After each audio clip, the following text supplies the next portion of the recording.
Innovation engineering టెక్నాలజీపై అంతర్జాతీయ సదస్సులో మంత్రి KTR మాట్లాడుతున్నారు. లైవ్ ద్వారా చూద్దాం. You actually don't need a permission from the state government. You don't need a permission from the local municipality. You do not need a permission from the local Gram Panchayat. As long as you certify yourselves that you are going to be in compliance with the law of the land. What do I mean by compliance? The pollution norms, the building norms, the safety norms. If you're in compliance and if you believe you're fully compliant, then you can hit the ground running. You can start construction of your factory on day one. No state in India will tell you that. That is innovation. Simultaneously, because we need to know who's doing business in our state, all we have put in the legislation is that for regulatory purposes only, you have to submit an application online in the TS iPass portal saying, this is the nature of the business, this is the quantum of the investment, and this is the employment I am going to create, and this is, the tax I would possibly pay to the state government. And what do we do when we receive that information online?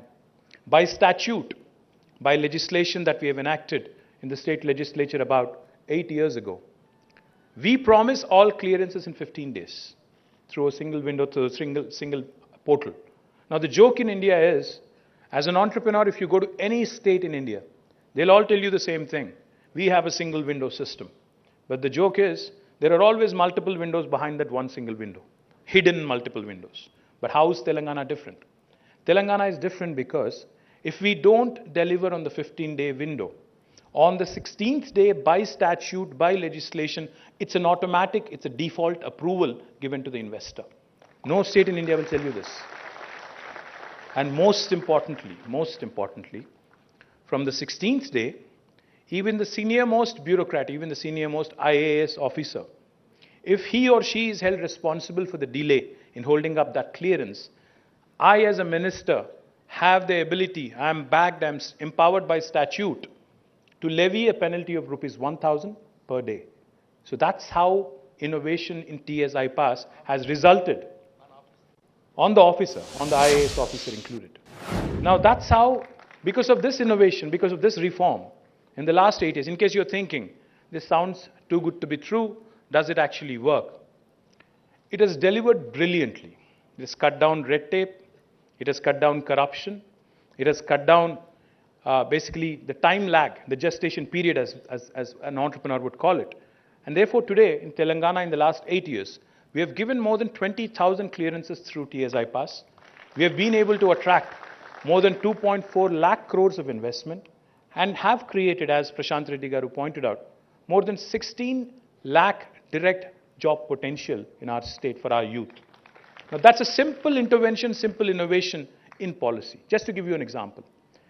When I said the 3I mantra to the Prime Minister, the first I, like I said, was innovation. The second I is infrastructure. Now, what do I mean infrastructure? John F. Kennedy, when he was the President of the United States, had famously said, America does not have good highways because it is a rich country. America is rich because it has good highways. That goes to show you how important infrastructure is in a nation's growth. When I say infrastructure, I just don't mean roads or buildings. When I say infrastructure, I mean infrastructure of all kinds. Infrastructure will include power, electricity. It will include water, drinking, and also irrigation. It will include roads, buildings, of course. It will include social and physical infrastructure. Infrastructure can be of various kinds. Now, infrastructure is important for a nation like India because today, just to give you an example, if you look at the electricity needs of our country, we have more than 6 lakh villages in our country, and we have a few thousand cities and towns in our country. 75 years after independence, I don't know how many of you know this, but India is still not fully electrified. Not every single village, not every single home in India actually has electricity, even after 75 years. You may have read in the newspapers recently, when our country recently elected the new President of India, Srimati Draupadi Murmuji, after she got elected, after she got nominated as a President of India candidate, her village in Odisha was electrified. This is a harsh reality. See, we are the privileged bunch sitting in Hyderabad, in a city like Hyderabad, and all other, in a state like Telangana, where we give 24/7 power to our farmers, where our power supply is improved dramatically after KCR Garu has become the chief minister. We are the privileged bunch. But there are still numerous villages, numerous areas which are languishing without electricity. Now, why am I mentioning this to you? Because the mismatch between the supply and demand again needs a bit of jugaad and innovation.